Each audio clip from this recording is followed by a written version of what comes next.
Today on the podcast, we're back in Ohio. I'll just summarize 10-time All American, indoor track, outdoor track, cross country, American record holder in the steeplechase, Olympic trials finalist, Pan Am medal winner, Hall of Fame. He even has a track meet named after him.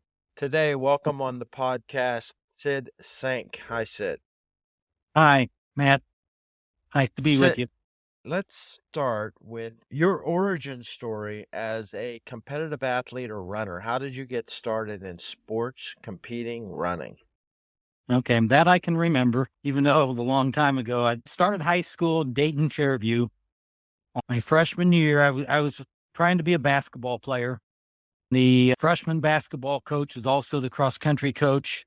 He attempted to talk all the freshmen into running cross country, and I did. I basically did it because he wanted me to and to get in shape for basketball. During that freshman season, I was like 5'8" and a decent basketball player, but not that good. And started running cross country, and I was good right away. I think I won the freshman city league meet, and I enjoyed it. That's where I was going to end up going instead of being a basketball player. How did you feel about competition? How did that affect? Did you get to know the other kids in the city? I don't think so. It was just like a meet. I don't even know how many races we ran. I don't really remember much, except that I know I won the city league meet. Competing wise, I enjoyed competing. I was also a baseball player back then, and I planned on playing baseball in high school, but I ended up going track. So don't remember much else about my freshman year running. And my sophomore year at Dayton Fairview, I ran cross country again. I was 17th in the state meet. First success, really. Don't remember much else about Fairview Park at all because we left middle of sophomore year and we went up to Cleveland area. I ran for Fairview Park in Cleveland. What year was that sophomore year when you got your first state medal? I graduated in Oh, 67. Sid, Sophomore year was 64, 65. do you remember anything about what it was like? Shoes, your coaches' insights, did the workout seem hard? You were the best runner as a freshman in the whole city. What did you have for facility to run on, shoes? Do you remember any of that? Dayton Fairview, don't remember much at all. I know we had a cinder track. The shoes, I have no idea. Even Fairview Park ran track sophomore, junior, and senior year at Fairview Park. And once again, it was a cinder track. And actually, the year before, when I transferred mill my sophomore year, they didn't even have cross country at Fairview Park. Right. My dad told me when he went in and talked to the principal, and we were trying to figure out what school. Of course, I had placed in the state meet in cross country. My dad pretty much made them say they would have cross country from then on. Otherwise, we probably would have went it to another suburb of Cleveland. No girls' teams then, right? Well, At your I schools? think they were intramurals. How was your self-image, runner and what you could accomplish? Getting a state medal in your sophomore year, you had these other sports in your background. Right. What was your vision? You're changing schools? Were you thinking of what you could accomplish in high school running then? Probably just a little bit. I'm still so young at it. I just knew I was good at it. I probably, after I got to Fairview Park and started running the track season, I was the best distance runner there too in track, but we had some other decent runners. Junior year, it's when I ran cross country and finished fourth in the state. Enjoyed running cross country because of the team aspect. I really always enjoyed the teamwork. And at that point, I began to probably start to think, well, maybe I can be a state champion in something. And ran the half mile, 2 mile in track. And obviously, if I was going to be a state champion, it would have been a 2 mile. Were you allowed back then to run the 2 mile and another event in the same meet? And I don't believe so. You think? That, Yeah. that's a good memory. I think 2 mile, that's the only thing you could run. You could run the mile and a half mile, of course. Our league meet, I ran the mile and a half mile my senior year. So I didn't even run the 2 mile. We had enough other good runners that we had another 2 mile. They either won the 2 mile or finished second. The biggest good memory from high school was my senior year in cross country. And our team has gotten better and better. We weren't supposed to go to the state meet. We barely made it as a team. So that was great. And I did win the regional meet. Back then they had, I don't know if it was 4 or 6 races in cross country. You had an individual big school race and a team big school race. And then I don't know if it was just small school or middle, if it had 4 or 6. We ran in the big school team race and I was able to win that. I remember waking up in the morning of the meet thinking all of a sudden I was going to win. It just, it really came over me. And the guy that I beat in the regional was my main competition at state too. His name was Dick Rothke from Cleveland Heights, I think. I was able to beat him in both the meets and beat everybody else. I think my senior year, I lost only one race in cross country. Wes Brock was his name. It was at the St. Joseph Invitational early in the cross country season. He was one of the good riders. That was the one meet I lost. And then in track, same thing, trying to get ready for the state meet. One thing then, and I don't know if it ever changed a whole lot, was I had trouble running in the heat. So senior year, high school, 2-mile, very hot down at Ohio State University. And I just couldn't fight through. I finished 5th, still did okay, but that was disappointing. But that running in the heat bothered me all the way through my running years. How did you feel? Any reflections on that time that you lost a race? I know it was early in the season, so maybe you didn't expect to be undefeated. How did you handle? Yeah, I don't remember it being a big deal that I got beat, so I probably was somewhat expected because his name was big and he was probably one of the best the year before, so I don't think it surprised me. The same way in high school as it was in college, if I could stay close to the lead, my kick was good, particularly from far out, which probably in high school was like 300 meters, but I could always outkick people, so I don't know if I was ever in the race with him. Probably the second half of the race, I wasn't close enough to him. But it didn't bother me because, matter of fact, I don't think I even thought I could win the state meet until he got there. And all of a sudden I'm going, wait a minute, I can win this thing.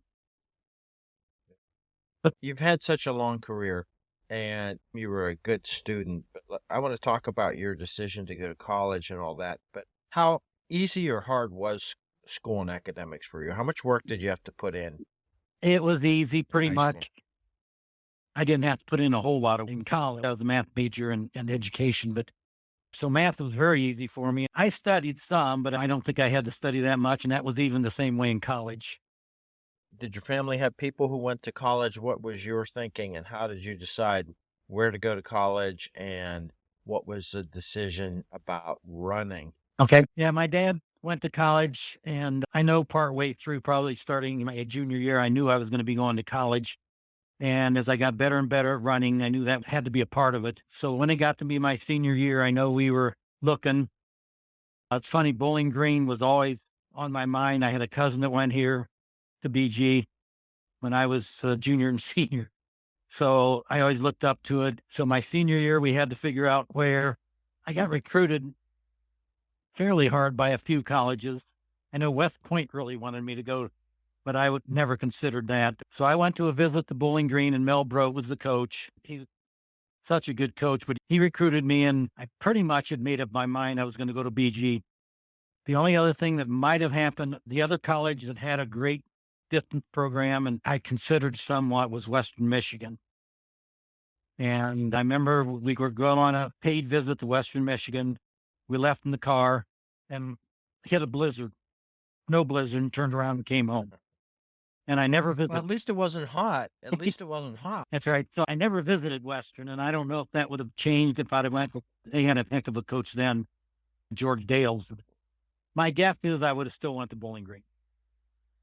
It's interesting. You're probably the reason that Dave Waddle went to Bowling Green.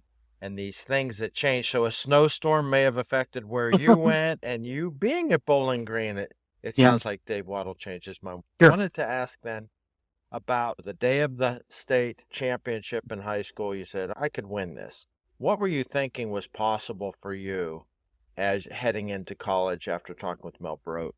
Okay. At that time, Mel, I'm sure, convinced me that I could be a really good runner in college, but I didn't have any national aspirations at that point. Didn't think I could ever be that good of a runner.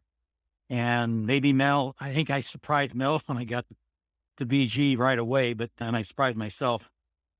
He may have had somewhat of an idea, a little bit how good I could be because I didn't train much in high school. I had a coach that I think was a good coach, and he inspired me. But at that point, you didn't run 2-a-days, or we didn't. There were some high school runners that did, but I never ran 2-a-days, and I probably ran 25 miles a week. I remember running in the hallways in high school in the winter. In the high school, I remember roads around school, on the roads. We trained some quality stuff in the winter, even back then, because the other highlight in high school and track indoors, they had what they called an arena meet downtown Cleveland, and we didn't have a full indoor season. He basically trained me for this meet to try to run on a 11 laps Right. per mile. It was banked so much you couldn't walk around it. You had to walk around on the Right. bank. So he trained me for it, and I ran the mile at this meet, and I won. And I had to fight like crazy to win. There was a guy by the name of Barry Pierce. He went on to Ohio State, but he ran for Brecksville. Didn't work out all winter because he played basketball, and I still had a hard time beating him. So I remember Right. fighting, but that was a big meet for me. I'm in downtown Cleveland in an indoor facility, and that was a lot of fun.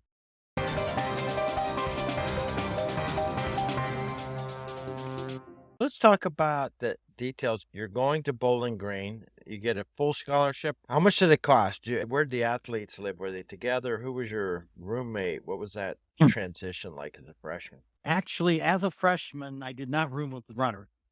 I had two guys in three of us lived in a small dorm room. We only had 3 or 4 of us come in as freshmen. I believe it was a half a scholarship. I had either room and board paid or tuition.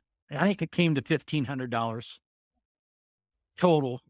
My freshman and sophomore year, I was on the same scholarship. It was like a half a scholarship, and it wasn't that much more. And then starting my junior year, he put me on a full scholarship. I think Dave was the same. I think he started as partial and then ended up on a full his junior and senior year. But even then, the college doesn't cost anything like it does now. After my freshman year, of course, after that, I lived with runners the whole time. My sophomore year was Cliff Kotnick, was one of the 3 or 4 distance runners in my class. My junior year, I lived with Waddle. Somebody else I talked to earlier, Paul Talkington. Yeah. Oh, yeah. Basically, when I came in as a freshman, BG was known more for sprints and actually mile relay, because before I came in, mile relay finished 6th and 7th in the national meet. So Mel had some really good quarter milers. Henry Williams was just a stud, and Tom Wright, who I coached with for a long time at BG, was running. Paul Talkington was the only longer distance runner that I remember. He was a big help, obviously, because training with him, he was very good runner in college. He got even better out of college. He ran so good after he got out of college. In cross country, my freshman year, I wasn't eligible. Freshmen were not eligible. Freshman year and also Dave's freshman year, they weren't eligible. I don't remember much about it at all, except running with Paul in workouts. Now, Mel sent us workouts in the summer, and I was crazy enough to try to do them all, which they were a lot. I suppose my mileage was up 50, 60 miles a week, even in the summer, which was way more than I ever used to do. And then when we got there, my memory is 80 to 100 miles a week, early cross country. And for most runners coming out of high school, only trained 25, I don't know, most runners could get on or handle that. But for some reason, I adjusted immediately. And no injuries. No injuries at all. I got it. That first semester. No, I got it later on, but not that much. I couldn't run in varsity meets, but they have an open meet early in the season. It's up in Michigan. Western Michigan's there, which was really the outstanding team at that time.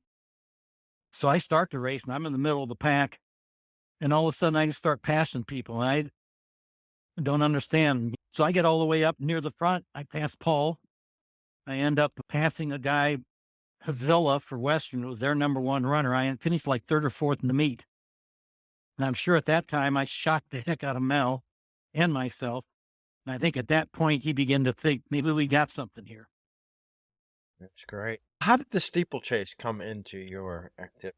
Freshman year, I'm almost positive. We go to relay meets. Of course, relay meets are once again not scored team meets, and the Kentucky relays, and he put me in the steeple.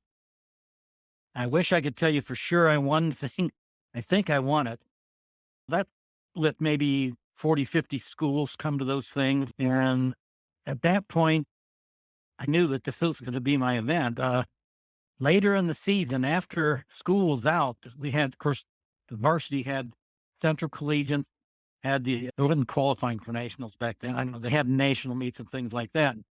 He ran me in the Central Collegiates. He was able to do that, even though I couldn't run varsity, and I won it. I think because you got to change speed in the steeplechase. If you're going to run it good, you need to pick it up every time you go into a hurdle and attack the hurdle. I seem to be good at changing speed, and that was just my event. It really worked out well for me. How did you get hurdle training and the technical part of it? We would train once a week, and we'd never train on the barriers because they were too dangerous in a practice. So we would just use regular hurdles at an intermediate height. I'd say once a week was all we did with that. I think Mel mainly tried to get you to be able to just by sight. You're running up towards the hurdles. You see when you need to start picking it up, and you just did it by sight. I was a decent hurdler, but not great. Obviously, running the barriers, I never tried to get close down to the barrier. And I did learn not only how to hurdle them, but also how to tap the hurdle if your steps weren't correct. How long did that take to master? I don't know, probably all through college. I think my senior year in college, I was really good at it. And some of the other meets, like junior year in college, I ran very well too. Oh, and I didn't have any seasons that I know of where I was undefeated in the steeple because we had a guy in the MAC meet, MAC at Western Michigan, named Jerome Liebenberg, who I had a heck of a time beating at times, particularly in the MAC meet. I remember my sophomore year, I finished fourth at the national meet. And that was the first time I had run in a national meet. I came back in the 5,000, I think it was 3 mile back then, and finished 8th. So that really was the first national competition I ran in where I realized, okay, You're on the big stage. Yep, I'm ready to go after it. Yep. The story goes that you had the best freshman time in the steeplechase in the country among collegiates. Does that ring with you true? No, but I'm not sure. Okay. I don't remember me being that. I thought I ran 9 flat my freshman year. I may have run under 9 at the end. My sophomore year, even then, time-wise, I'm not sure. I didn't keep records like Dave did. We didn't run the steeple every weekend, obviously, either. We never tried to do that. We'll get back to cross country and track running. Do you remember meeting Dave Waddle? Did you Yep. meet him before his visit to Bowling Green, or what happened? No, I don't think so. I met him when he came on his visit. I can vaguely remember it. I remember us sitting eating lunch, me, him, and Mel. And I knew he was obviously a very good runner, but he improved so much in college. It just was unbelievable too. But I remembered he was somebody we really wanted to get. Now that time, for instance, my sophomore year in cross country, my first MAC meet, we only had 6 runners go to the meet. Me and Paul were the main 2. And I won my sophomore cross country MAC, and he finished 4th. And the 2 freshmen that came in with me finished like 27th and 28th. We had an exchange student running for us with our 5th runner, and he dropped out. The 6th runner became the 5th runner, and he was the guy that Mel talked into running. He was a high hurdler. Just talked him into going to the MAC meet just in case. Luckily, he did. So you can see distance-wise, there wasn't much. With me running good, Mel was really after trying to get some more distance runners, and Dave was the next big one. It wasn't till the year after Dave was here, his freshman year, my sophomore year, where we started getting numbers of good distance runners to come in. I can tell you what Dave's memory of it is. Yeah. A little bit similar to the snowstorm that made sure you didn't go to Western Michigan. He had been accepted. He had gone to the dorm room and bought a rug to go to Mount Union. He said after that lunch, he changed his mind. And he had to call the coach at Mount Union and say, sorry, I'm going to go to Bowling Green instead. Right. It was a momentous, one of those things that happens that Yeah. changes history and everything. Yeah, and I think that obviously part of the reason Dave became as good as he did because he was at Bowling Green and he had Mel. road coaching him, and he had the rest of us to run with.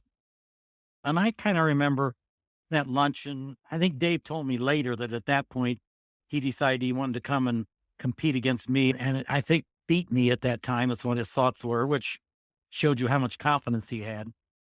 Yeah, it's good ambition. Yeah. And then What once he was there, we were both competitive with each other, but it became easier because basically it came to a point where I could not beat him in the mile and a half. He was a middle distance runner. I was a long distance runner.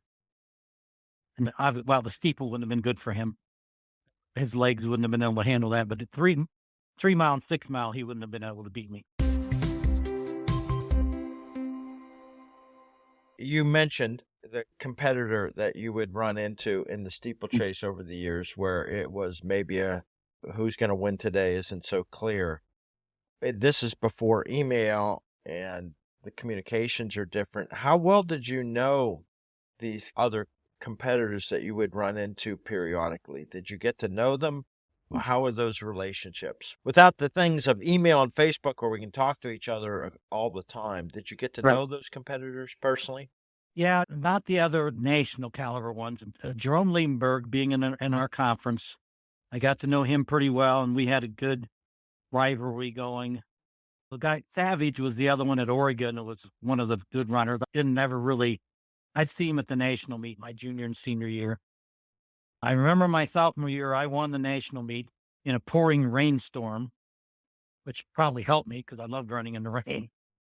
Liebenberg finished second, and Denny Beham, who was Miami of Ohio runner, finished sixth. So you have three MAC guys finishing. That was my junior year. And then next year, my senior year, I won again. And I think Jerome might have been second. Maybe he was third. He was up there. Savage was up there too. But then my senior year at the MAC meet, Jerome beat me. So even though I was running good that year, and that became my very best year in 71, because I went on and won the AAU meet. So I still got beat by Jerome at the MAC meet. What about the Pan Am Games? Where Mm. were they held, and what was it like to represent country? That was up for my senior year, which I wasn't done my senior year because I'd had an injury. So I still had an indoor season coming the next year in 72. But 71 was my big year. That's the year where I won the national meet, and then I went on to the AAUs. I remember being in like fourth place with a lap to go. And once I got rolling, kicking in the steeple, I just was able to attack the hurdles and ran really good. Over the last hurdle, I passed Mike Manley, and I won the AAU meet. That was the summer I went to national. There was a meet out in California against the Russians and somebody else, and then there was a meet in North Carolina against the Africans and Australians, I think. And by the way, that was very hot in the summer in North Carolina, and I didn't do well. And then I got on the Pan American Games, and I loved competing at that level. I ran with Mike Manley in the meet. He won the steeple at the Pan American Games. I came in second. Where was that meet? Cali, Colombia. It was an experience. Things like that were great experiences because I had no idea what those countries were like and how they had the barbed wire fences around the stadium and armed guards and stuff to make sure we were safe, and meeting some of the other team members. It was just so great. At that point, I figured I was going to continue to do that for years and years to come, to be on national stage. Do you remember who were some of the big names that were on that team with you that were able to continue their careers?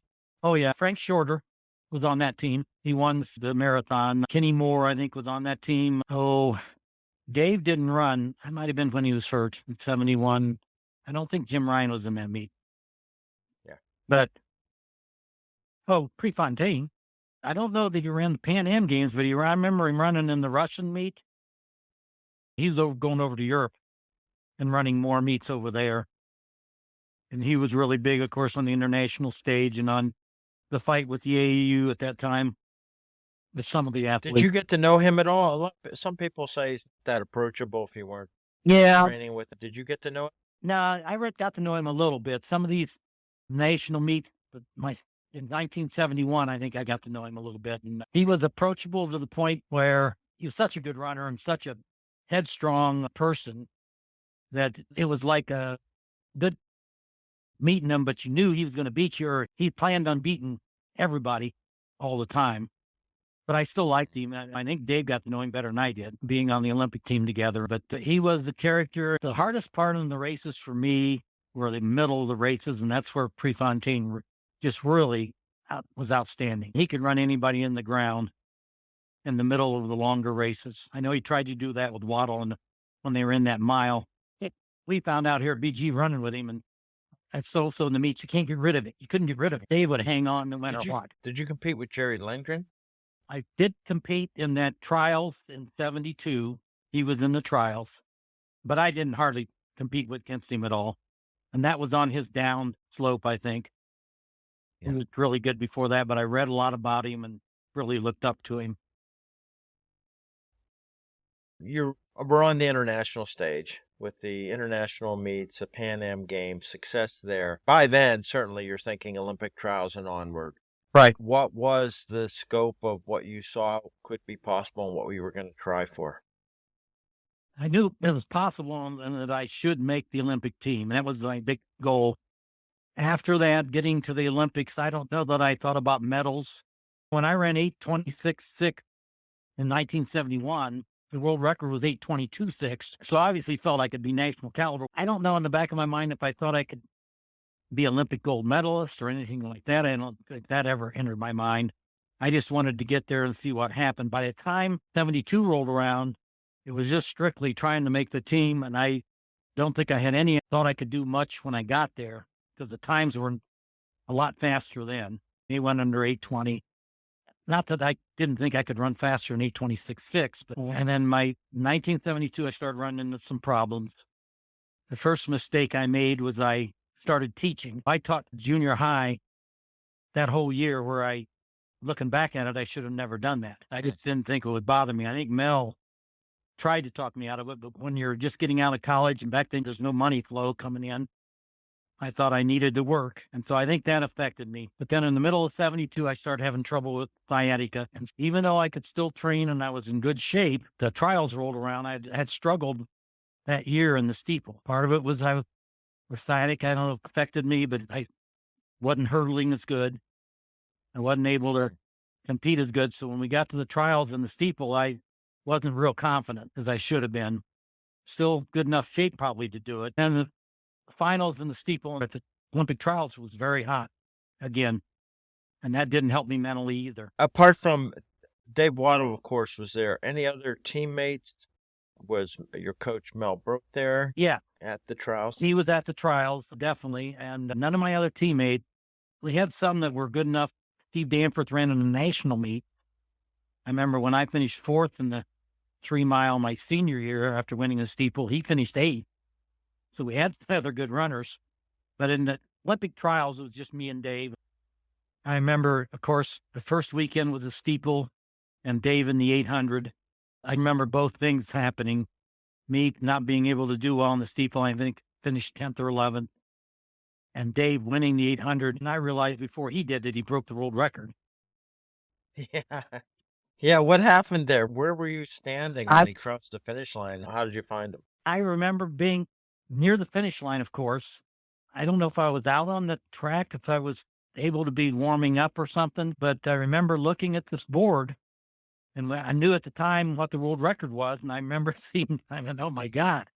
First of all, 800 wasn't his best event up until then. It was just 1,500 mile. I looked and saw, so somehow I was out on the track or something, I ran up to him and told him. I can remember that, but I don't know how it was on the track. He shouldn't have other athletes being able to be out there, but and it was past the finish line, obviously. There's a photo of you two right after the race. Oh, wow. Okay. But the steeplechase disappointment. Yeah. How was your psyche and mentality to run the 5,000 meters? Because it was a good race and very close. Yeah. I think, once again, I don't know if my confidence was that good. I thought probably I had a chance to make the team, but I didn't really feel. So I'm running along in the race. As it turns out, Prefontaine takes off, of course, and I think Young went with him. And I just got in this pack, and I'm running along, and I don't remember much about the race, just being in this pack. And Len Hilton got away. from the pack. I find out later that Mel's up in the stand screaming. I can't hear him. He knows that I've got a kick left, and he knows if I get out of that pack that maybe I can run down Len Hilton. But I wait until 300 to go. I just run the pack and I take off and I get away from the pack, and I never got close to Len. I'm guessing 4 or 5 seconds, maybe 6 seconds away from him. So I never even went after him. And that should have been the only thing I should have been thinking of, was trying to make the team get third. Mel felt like if I'd have taken off with 600 to go, I probably could have gotten into the range where I could have seen Len would have been close enough that I could have went after it. Now, whether I would have actually beat him, I don't know. Because Len was Yeah, I remember racing in high school once. I think it may have been the 2 mile at the end of a 3 race yeah, meet. yep. And running along, and I had a teammate screaming at me from the infield saying, "You are not out of this." And the awareness of that just always isn't there with Yeah, the it people didn't. ahead. It didn't. Len was a miler. He'd moved up to the 3 mile, I think. He's more of a miler. So possibly if I'd have started getting close to him, he would have had another gear and could have outkicked me. But you never know. If Yeah. I'd have had really been rolling and he didn't hear me coming, and I might have been able to pass him, but that's a big if. So I end up fourth. And that definitely was the biggest disappointment of my running career, with not making the Olympic team and then having trouble after that. And I'm not going to be able to tell you much after 72 because it's all a fog to me, and trying to train still and still having trouble with sciatica. And I don't even know if I went to any more AAU championships, but I know I struggled all the way up till 76 trying to get back to the Olympic trials. And I didn't run in the 76 Olympic trials. There's not much I'm going to be able to tell you. Yeah. You had a great career. I think there's one thing that is a little mixed up if you look at all the records that have been written about you. Mm-hmm. You were a 10-time All-American. Does that number make sense to you? That's correct. Yeah. The Bowling Green Hall of Fame page says 9. Yeah. So I've written to them to try to get that corrected. Do you know why that is?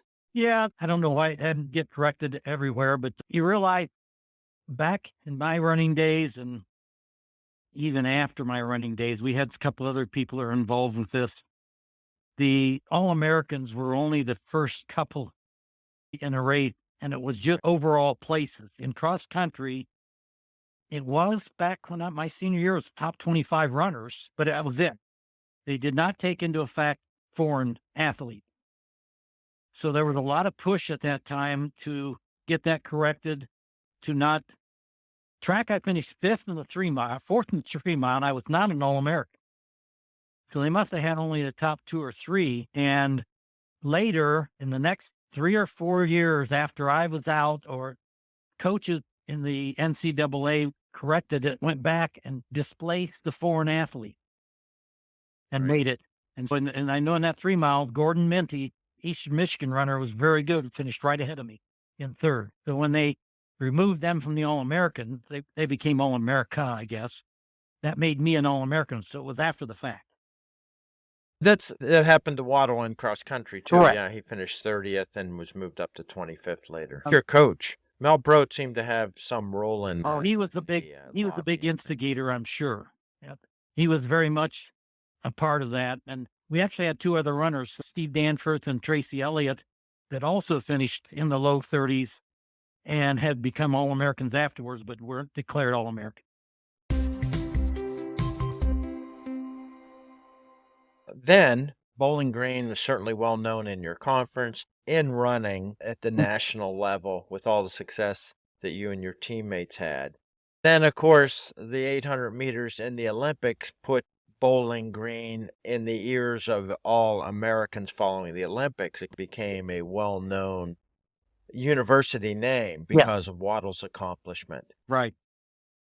When did you move out of high school and get back involved? You had a long career at Bowling Green teaching it. I want to find out the track meet, the Sid Sink track meet that happens, the history of that, and you're inducted, of course, in the Bowling Green Sports Hall of Fame. Right. What happened to your personal career after working at that junior high? I spent 7 years at the junior high, teaching and coaching junior high track and basketball. I loved coaching junior high basketball. It was so fun. But the last 2 years of that, I liked teaching, but I like coaching so much more. Became, I realized that I didn't want to continue to teach, but I wanted to coach. So the last 2 years at this junior high, just 10 miles south of Bowling Green, I got the opportunity to coach the women's cross country team at BG. In 78 and 79, I coached women's cross country at BG, still worked at the junior high and coached basketball and track there. And in 80, Mel Brote retired from track, and Tom Wright, who was his assistant coach, became the track coach. And I got full time then. They brought me in as full time assistant track and still the women's cross country coach. Mel stayed on as cross country coach till 85. Then I continued to coach the women's cross country and was assistant men's track. Actually, for 2 years, I think I coached both men's and women's cross country, and then took over. I actually became the head coach late 80s, head coach in track and cross country on the men's side. What was the state of women's cross country when you entered? How established was that team? Team was pretty good. It was a decent team. The whole thing at that time was not that organized. AIAW was the national level. Right. And at least the first year I coached cross country, that's all there was, I think. The second year was actually when the NCAA started coming in to the women's side. And it was either my first or second year coaching women's cross country. They had both national meets, strange, an AAU national meet and an NCAA meet, because we had a really good runner. And she was just finishing up, and I got to coach her 1 year. Betsy Ryan was her name. Kevin Ryan, her husband, was a great runner here at BG. And I think the first year I coached, she wasn't on the team because she was pregnant. And then she came back.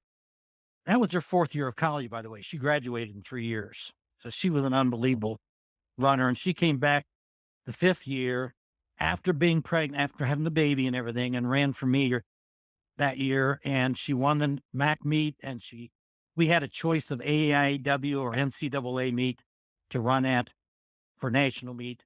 And I believe we picked the NCAA meet. She ran at the NCAAs. From then on, it was done. And I was coach of the year the first 4 years, 78, 79, 80, 81. And we won the MAC cross country all 4 years. That was because we took it seriously before anybody else did. Uh-huh. You had the experience at the junior high coaching. Yeah. Were you coaching girls there at all? Not really. The boys basketball and then track, I would coach all the distance runners, girls and boys. I want to get to the coaching at the university level and coaching there, going to the national meets. Yes. What did you learn about the psychology of coaching adult athletes and female athletes? Basically, everything I learned and everything I did as coaching was from Mel Brote. I tried to the way he coached, I tried to do the same thing. Of course, it was a lot different starting at junior high and then starting with the women. But the nice thing about it, when I started with the women for those 4 years and even a couple more afterwards, I was still running enough that I was able to run right with them in all the workout. When it got to the point in 85, when I started coaching the men, at that point, I was already winding down. I was still trying to run some, but I couldn't train with the guys. But at the national level, yeah, that's already thinking national level runners. But I'll be honest, team-wise, it was the same way. People, I don't know if they can believe it, but same way when Dave and I were running at BG, the team was the most important thing. Cross country and BG would be at the MAC meet, trying to win the MAC meet. That was the most important thing to us. The national thing evolved and became important, obviously, too. That's why I liked cross country so much. Loved running cross country because it was a team sport and everything was not individual as in track. That it kind of evolved into my coaching, and I tried to coach like him. Never did on the coaching side. It changed from time I ran. We did a lot more mileage, and probably when I was coaching, I didn't try to train the guys as much mileage as we ran in college. What about scholarships and scholarships for female athletes? Okay. Did that come to level up? At first, I don't remember that there being any, of course. And then the track started getting into it. And of course, when it got the NCAA, it did level up, I'm sure, pretty quickly to where they had as many scholarships as the men. And to be honest, it's hard at schools like Bowling Green to try to be competitive and throw so much money on the women's side and still be able to maintain the money on the men's side. For instance, we had 8 full scholarships in track, which was the limit. After I graduated, they removed mine, so they were down to 7. And after Dave graduated, they removed his. And so from that point on, they only had 6 full scholarships. Even when the NCAA went to 12, maybe they were 12 then too. I can't remember. BG never had as many scholarships as some of the other MAC schools like Eastern Michigan, Western Michigan. Then after a while, the women's went even higher. And so I know at one point, maybe the end of my coaching career, the women were now up at 18 full scholarships, and BG, I think, did that. And of course, the men were at 6. Wow. So it just went Interesting. completely the other way. And of course, then when they dropped track, that was a very bit disappointing time for me also. When did that happen? 2002 or 2003, basically BG athletic department was losing money and the university couldn't afford to do what they were trying to do. And they decided they had to drop some sports. With Title IX, they knew they couldn't drop women's sports. They had to drop men's sports. So track, tennis, and swimming got dropped all at the same time from then. Before you started your coaching career at BG, you were inducted into the Hall of Fame. Yeah. Do you remember anything about that? Finding out about it and attending? Yeah, I can't remember attending. And I knew at that time you had to wait 5 years after you were an athlete. And I knew with my career that I was going to be inducted right away. My career ended up in 72 and 77. I think I was inducted. But that was expected at that point. And it was an honor. It was a great honor too. I got the Ohio Track and Field Hall of Fame also. That would have been in the late 70s. I was still running a lot then, trying to train. But at that point, as I said, I never was able to get back to the national level where I wanted to be.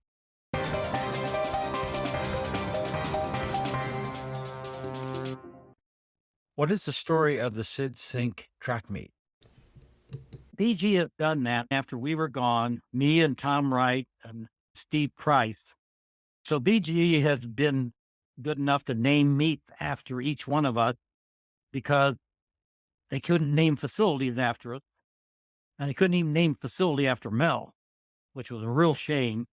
All they wanted to do was name all the facilities after people who donated lots of money. We were able to get Mel's, the cross-country course is named after him, which should be. I think mine was the first. It's a high school meet. They have indoors. It's Sid Sink Open. And then Tom Wright got a meet named after him, which is, I think, a college meet.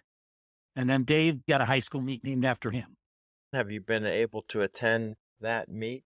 Yeah, I did. I haven't the last few years, but the first few years, yes. They had a little ceremony. It was a pretty big high school meet here. Middle to late February is when they had the meet. And it was an honor. We never had an indoor track until middle of the 90s. When Dave and I ran here, we never had an indoor track. So our training indoors during winter season was pretty tough. Even now, we don't have any outdoor track meets here at BG. They're hoping in a couple of years when we've got a chance to host the MAC again, that they'll be able to upgrade the track and we don't have any stands, any place to sit for outdoor meets. It's a strange situation. It sure is. Yeah. I went to a little school in Western Pennsylvania called Indiana University of Pennsylvania, IUP. I know. The long-term coach there, Ed Fry, he has a basketball arena named after him because of a donation from one of the original YouTube guys, a billionaire. Gotcha. Chad Hurley made a donation. They wanted to name it after him, and he said, "I'll give you the money if you name it after Ed Fry." No, that's So great. he forced them to Yeah. pick the newest building arena at that time and name it after That's the great. coach. Yeah, Mel passed away in like 2005. Probably one of the hardest things I ever had. I was compliant here at BG at that, and them dropping track was a horrible thing. And I had to be the one to call Mel and tell him. And that was one of the most painful things I ever had to do. He had cancer at that time, and we lived a couple more years, and he was struggling. And Here I had to tell him that. I'm sure affected him big time because it was a big part of his life coaching here. Sure. There's a famous picture of you and Dave Waddle at the Olympic trials that somebody just did a recreation of. Do you know the porch picture? Yeah. Oh, I know. And the two guys now had a porch picture done. Similar, right? Yeah. Yeah, I did see that. That was neat. Probably we didn't even have Nike. I mean, we might have gotten Nikes during the trials. I think we were Adidas in college, both Dave and I think, and that's when so Nike getting us in that picture on that porch. I don't even know how it happened.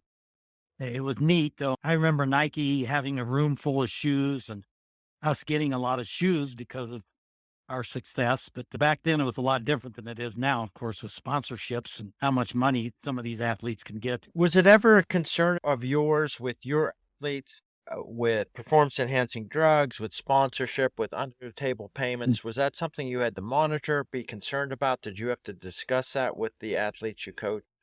No, not very much. I don't think that was a big concern. Maybe discussed it a little bit. And of course, when I was compliance director, I discussed it with all the teams. But we had still some national caliber athletes here and they ran, placed at national meets and stuff. I still don't think that was going on as much. I stopped coaching in 98. My biggest athlete that I coached, his name was Todd Black in the 90s. And Olympic trials in a row, he was a half miler. And went to the meets with him. Well, the first one was in New Orleans with the Olympic trials. He finished ninth in the 800, so did not make the finals. He ran great in the heat, by the way, so that was a great meet for him. And 4 years later, he finished eighth in the 800. He made the finals. He ran 146 three or four times in a row at that trial. I think he had three preliminary rounds, and then in the final, he ran 146 again, but that wasn't good enough. So he's at that level, but I don't ever remember sitting down talking to him about getting money under the table for any reason. I don't know that it went on that much at that point, even. You saw the unfortunate end track and field there at BG. What about other changes in the sport that happened during your coaching career? You mentioned the change with Title IX. Other changes? Did your coaching approach, the mileage, equipment stand out as changes that happened during your career? That was a slow process of changing. I got to the point where I realized I couldn't train him as hard as we trained. And Mel, Mhm.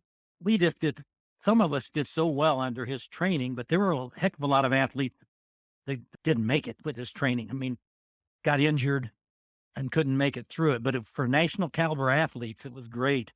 By the time I'd have marginal national caliber athletes, maybe I'm training in the 90s, the Todd Black being one, definitely was. But at that point, didn't feel like I could train them as hard.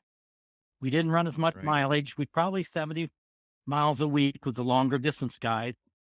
Still ran two a day, maybe not quite as much. The other thing we did with Mel, Dave and I, and the guys that we had, that group into the early 70s, we trained hard like three times a week. My remember is Monday, Tuesday, Wednesday. Tuesday, Really? yeah, I'm not kidding. Monday was really hard, distance, strength type work. And Wednesday was probably more like pace work or sprint work or something. But we trained on the track all 3 days. Thursday, we'd back off some. Friday, of course, was easy. And we also raced a lot. That was the other change. I continued to try to race my athlete a fair amount when I was a coach. I would go to a track meet and run two or three races.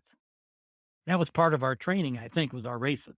Nowadays, in cross country, most of these teams only run like 5 or 6 races a year in cross, where we ran every weekend. Same thing in track, starting indoor all the way through outdoor every weekend. That just doesn't happen Right. anymore. We tried to do that when I was still coaching. Tom Wright coached with me.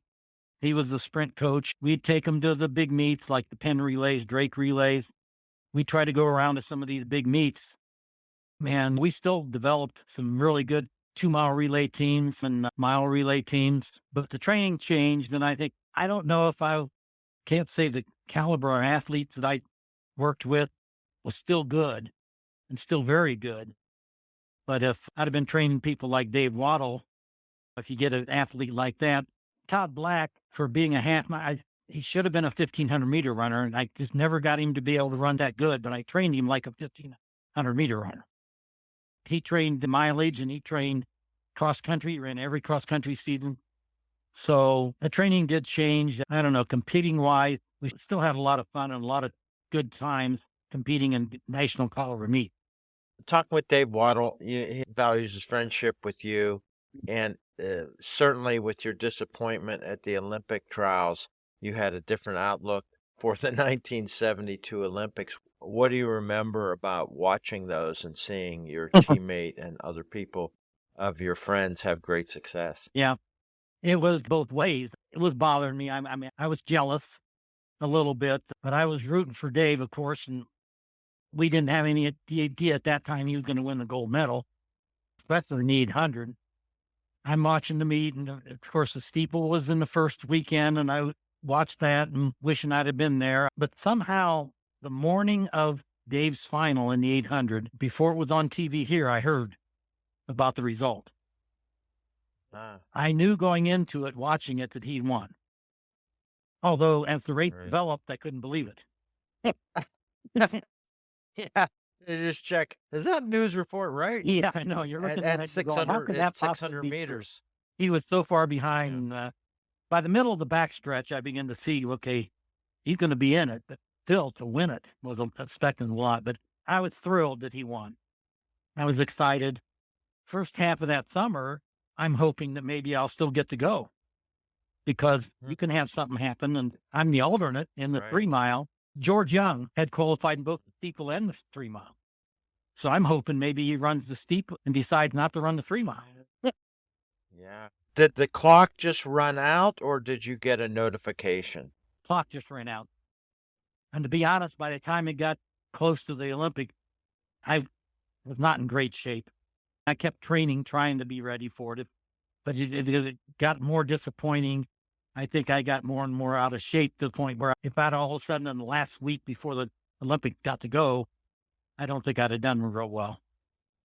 Yeah. So it would have been nice to be there. Oh, it'd have been great. I wish I could have been there. Yeah. Yeah, and of course Mel was Yeah. there with Waddle, and I think that was a thrill. Mel would have loved to have me there. I think that was a big, major disappointment to him. Just the fact that if I'd have been there, even if I wouldn't have done much, it wouldn't have mattered. Yeah. That was a significant physical thing that happened to you. And of course, in other cases, the way Olympic trials work, it can just be on the day, something can happen. Jim Ryan in those Olympics in the 1500 was tripped, Yep, right. and you were able then later to run with the teams. Did that sciatica resolve 100% as far as you were concerned? Not really. And as I said, to finish fourth in the Olympic trials, it obviously didn't keep me from training. I was obviously able to still train hard and still be in darn good shape, but it affected the steeplechase the most, I think, with some reason I just couldn't relax and couldn't get fluid enough to be able to run that event like I should have. Which one was shorter, your lead leg or your trail leg? Lead leg. My right leg is just shorter. So I've worn orthotics ever since they found that out, which helped correct it some, but I don't understand. I still seems like I should have been able to run the steeplechase better that year. I think going into the finals, I still thought I had a chance. My confidence level wasn't there. And as I said, when the announcer said it was 100 degrees on the track, as we were lined up on the starting line, he said, 100 degrees down on the track. I'm going, oh, crap. That Wow. affected me mentally some. I mean, it's not that I couldn't run well in the heat. It did bother me. Well, you had a great career, of course, all throughout this. It's great to talk with you and Yeah. hear these stories. It's great successes.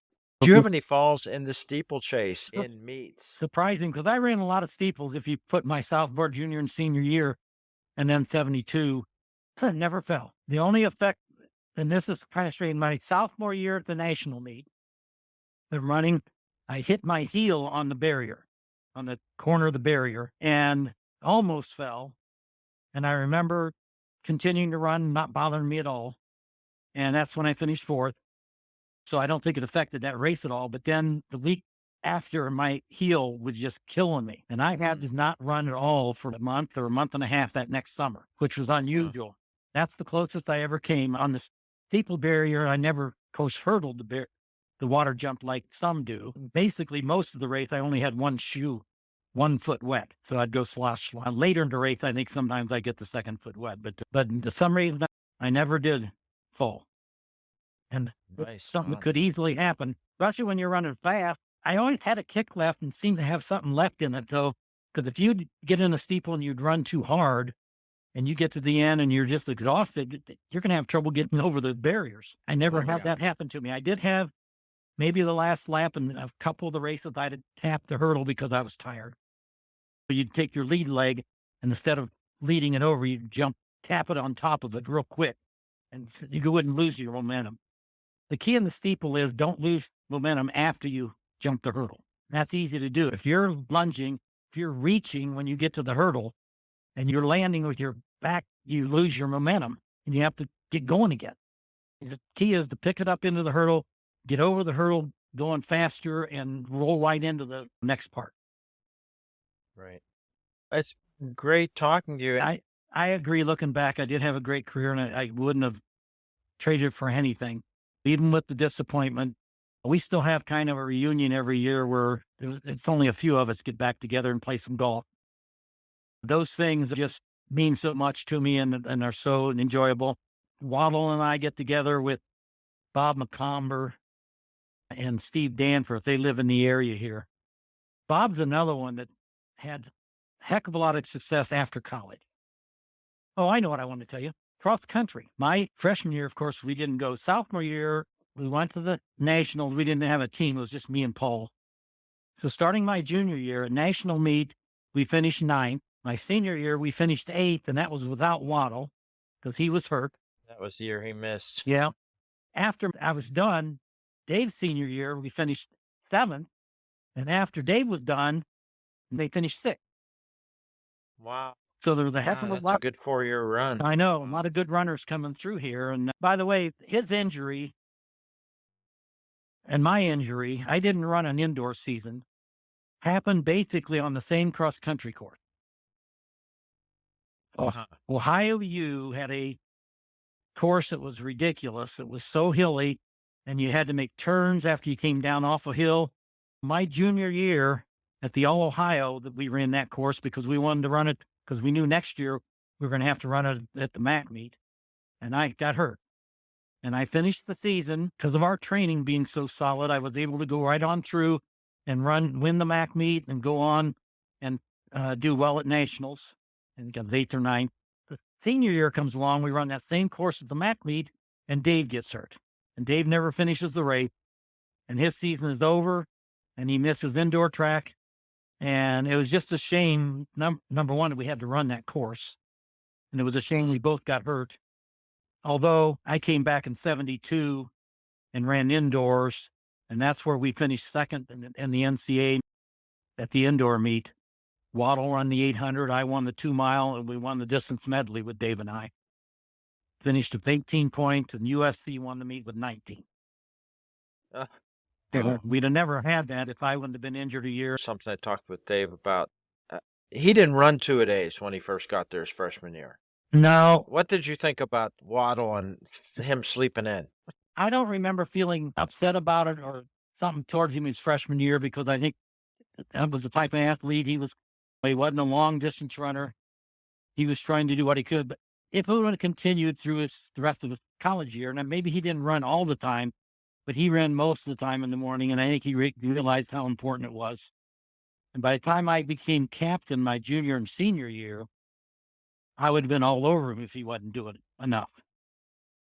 I was the type of captain that went after people if they didn't train like they should. Track practices and even cross-country practices, they were so hard.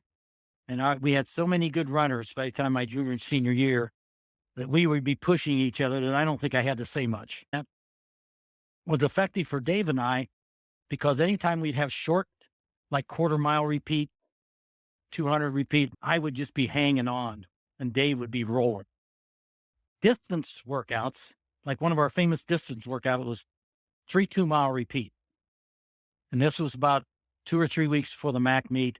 Mel always did it on a Monday, and I loved it. I loved the workout.